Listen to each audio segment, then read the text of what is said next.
Today, let's go out and have a breakfast with my friends.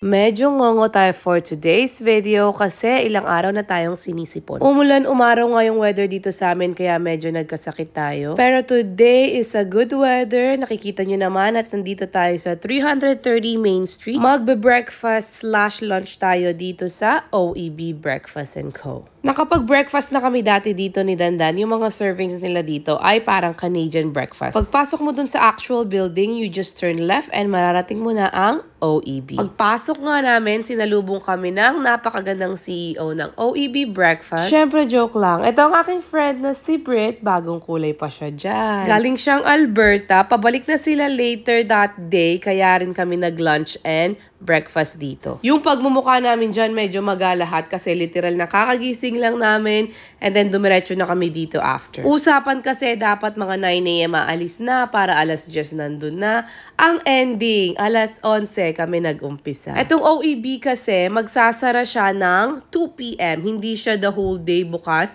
So literal na breakfast and lunch lang talaga siya. Ito nga pala yung kanilang menu. Malalaki naman yung kanilang serving. Sakto sa isang tao. Saktong breakfast lang talaga siya. Napansin ko sa menu nila, mostly ng kanilang pagkain ay merong side of egg benedict. And eto naman ang kanilang menu for drinks. Of course, pag buntis ka, ihi is life. Pero nagtaka ako, bakit may manok na logo dito sa washroom? Sa kakamadali ko mag-OOTD, ayan, hindi pala kita ang aking muka. Sa bagay, pinapakita ko lang naman ang aking cutie na dress that day. So, eto na, nag-uumpisa nang dumating ang aming mga pagkain. Yung mga breakfast nila dito, usually may side of potato or gusto mo ng fries or wedges.